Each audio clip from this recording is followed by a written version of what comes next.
Prowse-Bishop, and this is the Virtual Business Show. Today we're going to be talking about a requested topic from a listener on how to get good quality clients who are willing to pay you decently and not bargain you down. This question actually has a number of parts when we break it down: attracting quality clients, having clients pay you a decent rate, and not having clients try to bargain you down. I think this is a challenge for many business owners, but most especially virtual assistants who are also battling the perception that just because you're virtual, you must also be cheap. I'm sorry to say there's no cookbook or recipe for getting quality clients. So if you're looking for a step 1, step 2 kind of approach, I'm afraid I don't have that for you. There are a lot of things to factor into getting clients, and one of the most important is believing in what you do and that your offering is worth something to them. I've talked about getting clients in episode 5 of the show and offered some tips on how you can find them. Quality clients is another matter entirely, and that comes down to a few things like defining your ideal client, how you present yourself, the reputation you have in your niche, and also looking out for clues that might tip you off that the prospect isn't looking for a partnership. Remember, VAs partner with clients and support them in their business goals. I think the overarching answer to all 3 of the questions posed in the topic, how to get good quality clients who are willing to pay you decently and not bargain you down to a lower price, is that it's important VAs and anyone else who's self-employed, particularly in a home-based environment, remember that you are first and foremost a business owner. You're not an employee.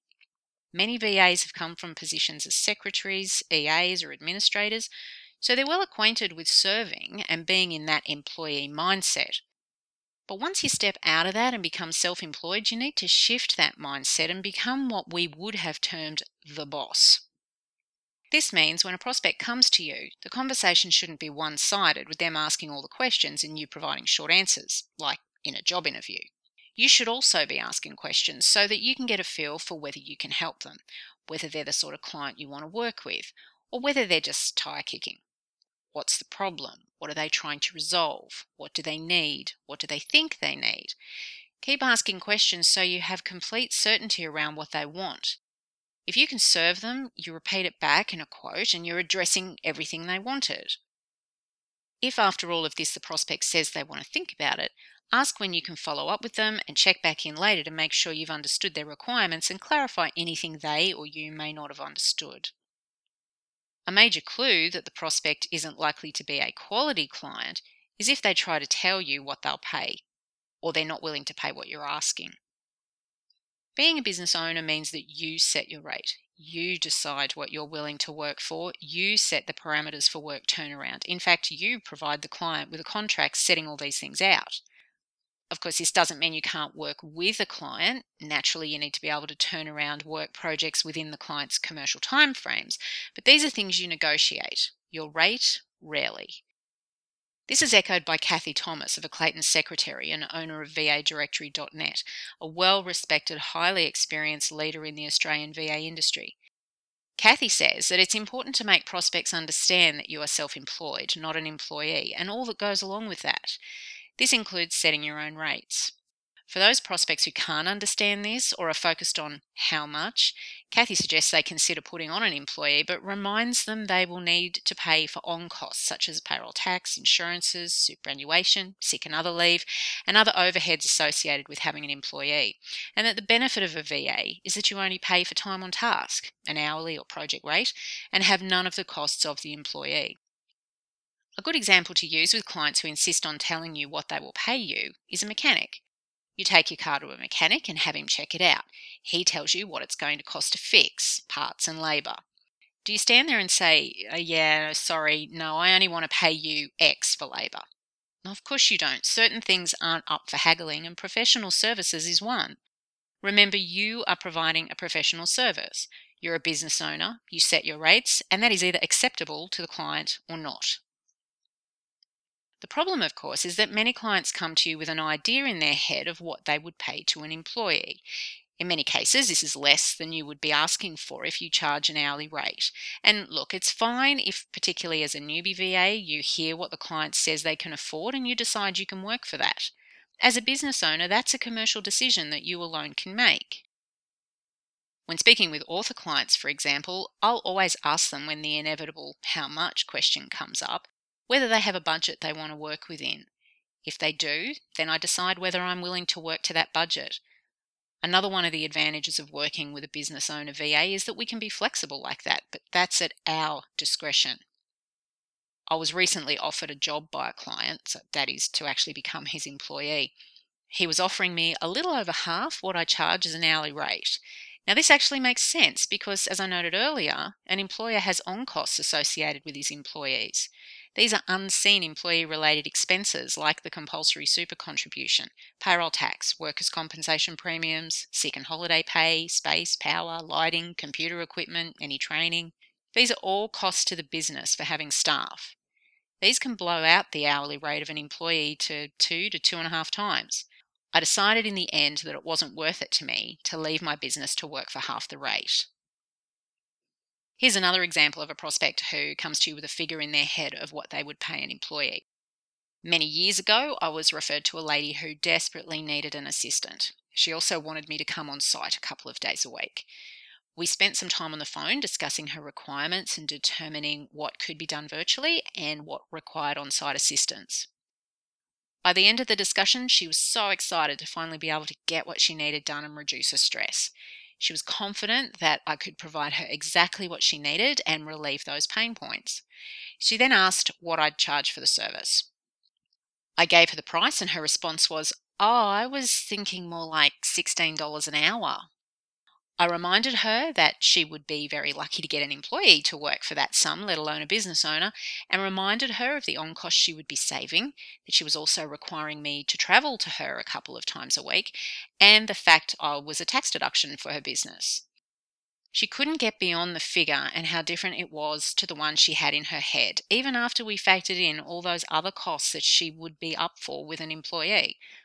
I decided I wasn't prepared to reduce my hourly rate quite so much to meet her, and she felt perhaps an employee was a better way to go.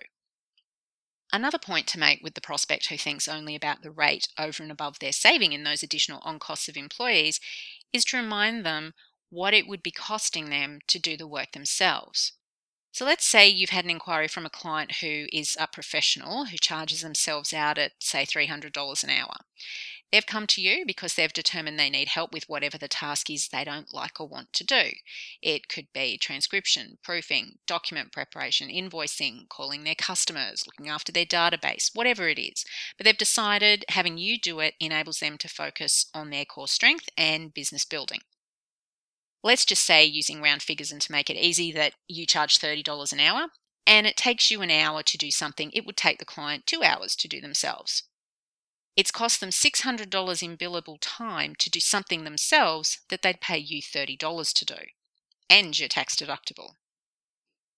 Now, I have had the odd client who will say it took you 7 hours to do something I'd have taken 3 to do. Even if that was so, and often clients think this because they don't understand exactly what it is you've been doing. In this case, I had to make numerous calls and emails to a customer of theirs and switch a lot of appointments around. And that 7 hours included other work over a month, not just the scheduling. If I was charging $30 an hour to their $300, say, that's still a cost to them of $210 fully tax deductible compared to the $900 it would have cost them that they couldn't actually bill anyone for. So when you're dealing with a prospect who wants to bargain you down, remind them what they're saving, not only in terms of employee-related on-costs, but in time, the time it takes them to do the work themselves, and also in costs they can't actually charge anyone for.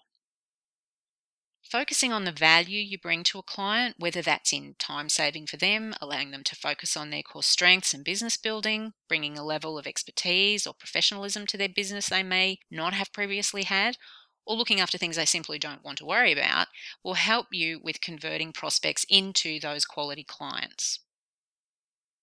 Sharon Williams, another well-respected long-term leader in the VA industry, owner of the 24-Hour Secretary, founder of the Alliance for Virtual Businesses and of the online International VA Convention, says that you may not ever have to deal with poor quality clients if you be authentic and let prospects know up front that as a professional, you qualify to be paid what you're worth.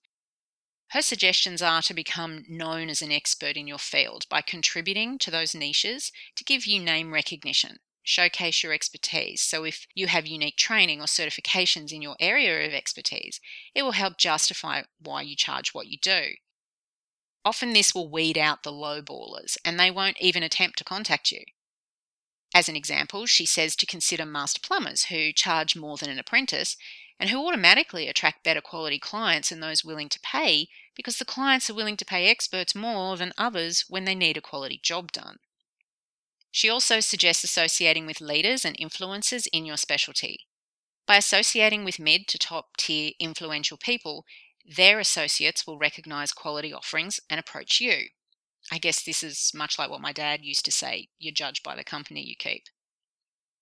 As a final suggestion, Sharon says you should continually promote yourself, because the more exposure you can get, the more likely you'll be viewed as an expert, and people will sometimes place high value on name recognition and media exposure. Some like the idea of working with the best in field or a celebrity. But again, remember, be authentic. We are inundated with gurus and experts these days. Don't hold yourself out to be something you're not, or you will eventually be found out. If you can't walk the walk, you'll do your reputation irreparable damage. Build your reputation up by joining groups and associations in your area of expertise, online and off. Contribute your knowledge in those groups.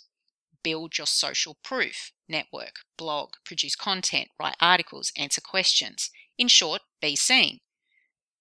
This then builds your reputation as an expert. It can take some time to build a reputation, but a split second to destroy it. So as Sharon suggests, be authentic. Kathie Thomas agrees with this and says it's very much how people put themselves across and are perceived. As an expert in her field, that would make sense.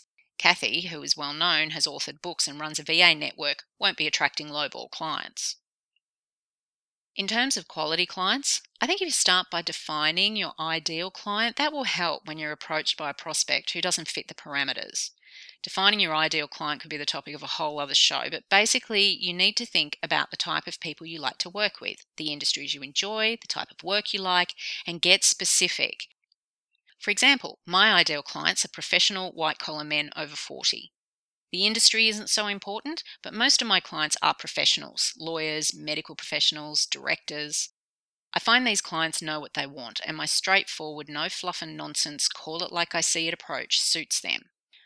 I also tend not to take on one-off jobs, and I pass these inquiries back to the VA networks.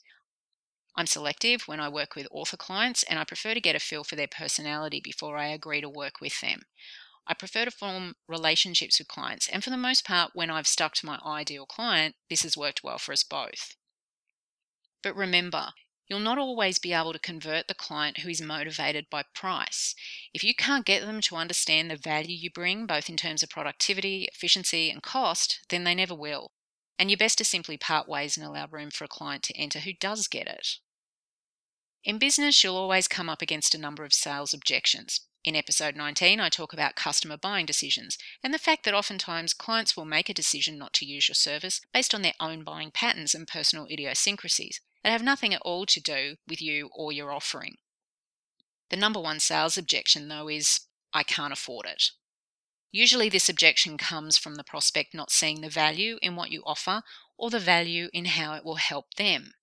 As I said, value isn't always about money. There are intangibles I mentioned of savings in time, sanity, or efficiencies in productivity. You need to value yourself before anyone else will, so that means believing you truly do bring value to the client in those areas. Saying they can't afford your rate doesn't actually always mean they can't afford it, as in they don't have the money. They're not seeing the value. You need to really focus in on the results and benefits. Look at what the problem is they've brought you and address how you can solve it. Remember that if you undercharge, people may not value your service, that mindset of you get what you pay for. Don't assume clients are just after the cheapest rate they can get. People don't always go for the cheapest. This is why most people looking for a service will ask for 3 quotes and tend to go the middle of the road quote. Coach Elizabeth Mary Hancock has said, don't lower your price, up your belief in what you're doing. Some people won't be able to afford your rate, and that's okay. You can't help everyone, and you're not a charity. For tips and ideas on what you should be charging, check out episode 15, What Do I Charge? As a business owner, You're the one who needs to set your rate, and there are a lot of things to factor in, not just how long you've been working in admin. There will always be clients who aren't prepared to pay you what you're worth, some who just cannot see the value you bring them and their business, and some who are only interested in getting the job done for as cheap as they can.